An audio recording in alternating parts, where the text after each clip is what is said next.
The Louisiana bayous.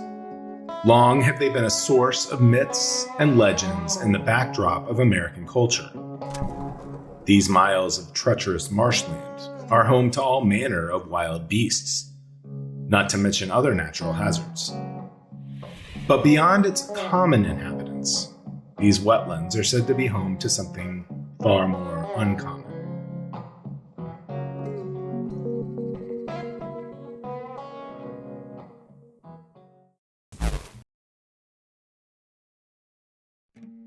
St Tammany is a parish in the southeastern corner of Louisiana, deep in Cajun country.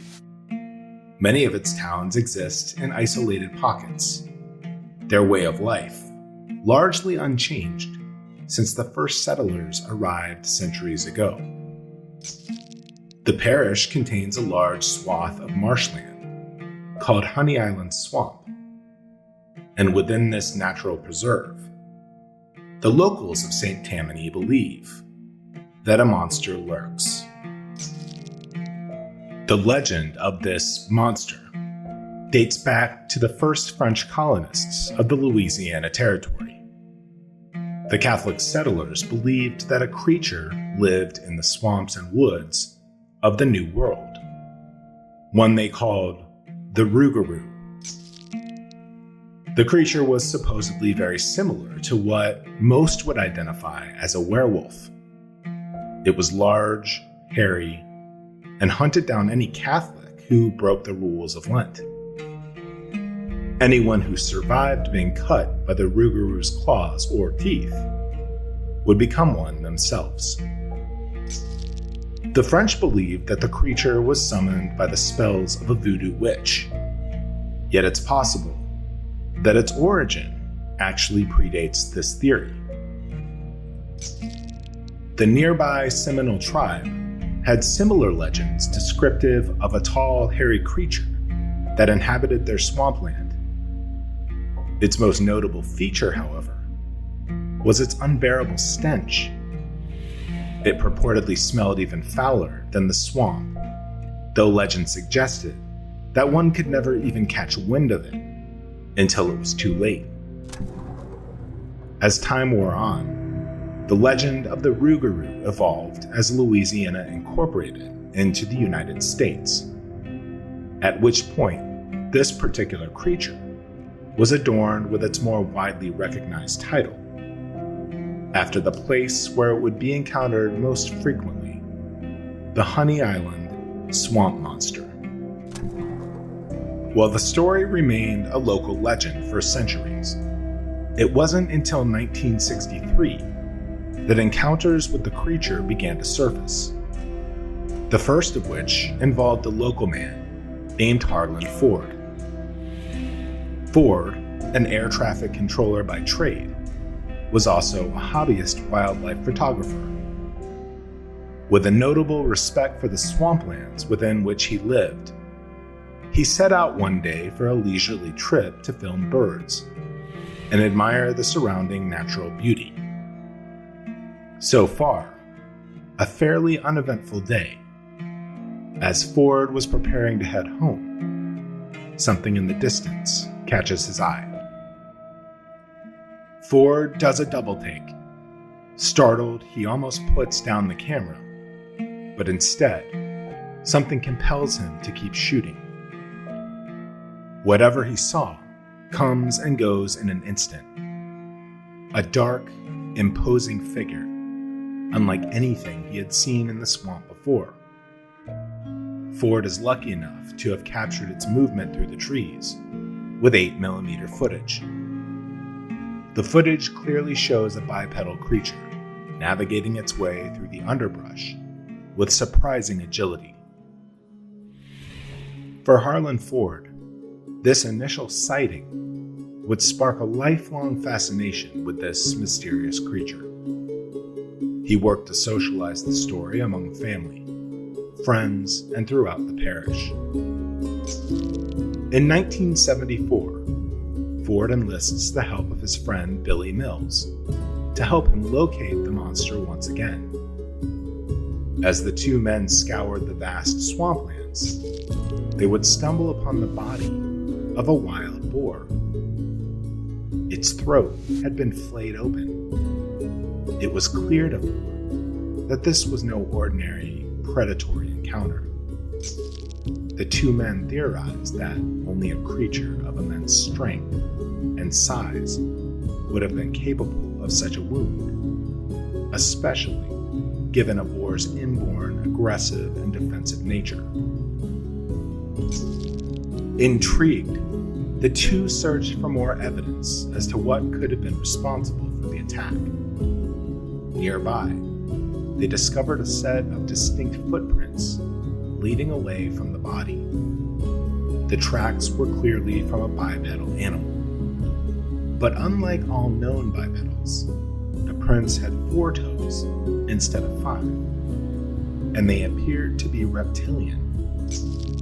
Plaster casts were made of the evidence and brought back to town.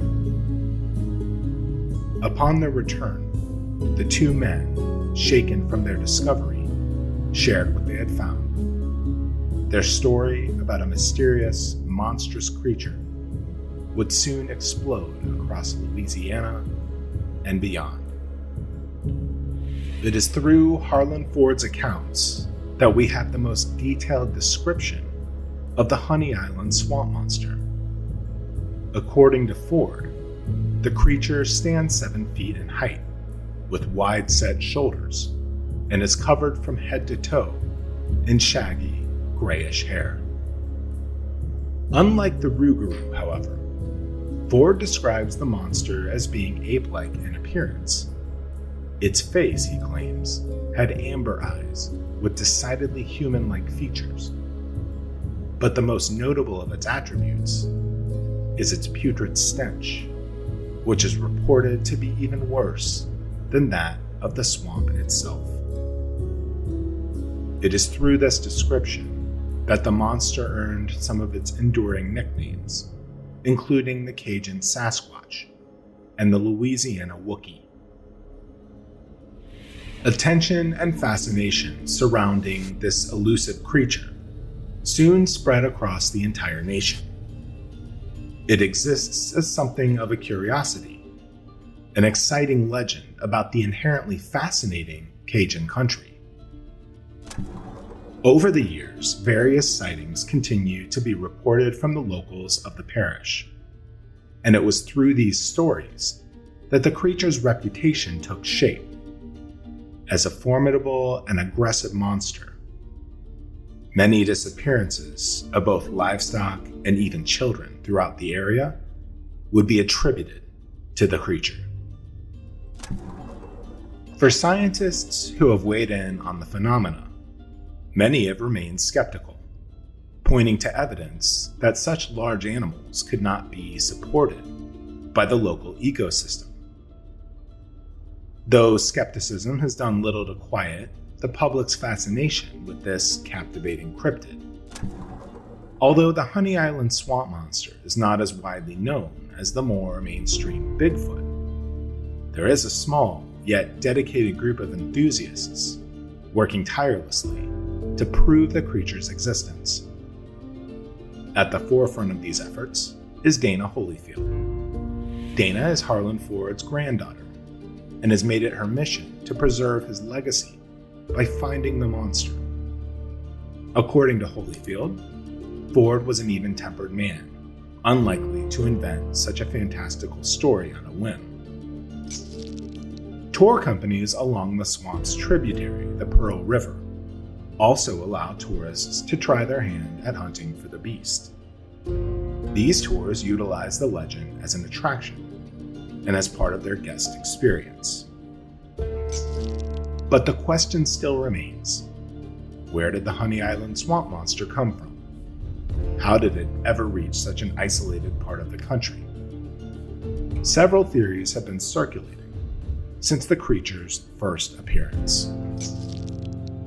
One such theory claims that in 1920, a passing circus train crashed next to the St Tammany parish bayou. A group of chimpanzees were thus able to escape capture and fled into the swamp. These escaped primates then interbred with the local alligator population. The resulting offspring was a hybrid creature that would eventually become the Honey Island swamp monster. Another theory posits that the Honey Island swamp monster is just one member in a genus of ape-like humanoids found throughout the world. After all, the creature's physical description matches that of other large humanoids, including the Yeti of the Himalayas, the Sasquatch of Middle America, and Florida's very own skunk ape. It's possible that each creature is a different species of the same family of large ape-like humanoids, with the Honey Island swamp monster being adapted specifically to a swamp-like environment. Whatever the story, the legend persists, and the Honey Island swamp monster remains as unusual as it is elusive. Though it may bear resemblance to similar creatures, it very much has its own identity and story. But will that story ever be proven true, once and for all? If the monster is really out there, it's keeping its secrets well hidden, for now. We'd like to especially thank Dana Holyfield for granting us permission to use some of the original 8mm footage, along with some of her own work. Dana has published a variety of compelling content about the Honey Island swamp monster, as well as life on the Pearl River. I would encourage each of you to check out her website at honeyislandswampmonster.com and also her own YouTube channel. The links are in the description below. My name is Scott, and thank you so much for watching. We're a group of curious and passionate humans, creating documentary-style content for those who share our curiosity, ask questions, and seek to dig deeper in a world where almost everything isn't quite what it seems. We are Mystery Syndicate. If you like what we do, please consider subscribing to our YouTube channel, leave a comment, and give this video a like. And to be notified when we post new videos, hit that notification bell. Also, check us out on Facebook, Instagram, Twitter, TikTok, and for exclusive merchandise and our blog, visit our website at www.mysterysyndicate.com. And for those that wish to support our channel, please visit Mystery Syndicate on Patreon. We have a variety of new patron tiers with tons of great benefits. If you want to see your name on a future video, be sure to check it out. From all of us at Mystery Syndicate, thank you again. We sincerely appreciate your support.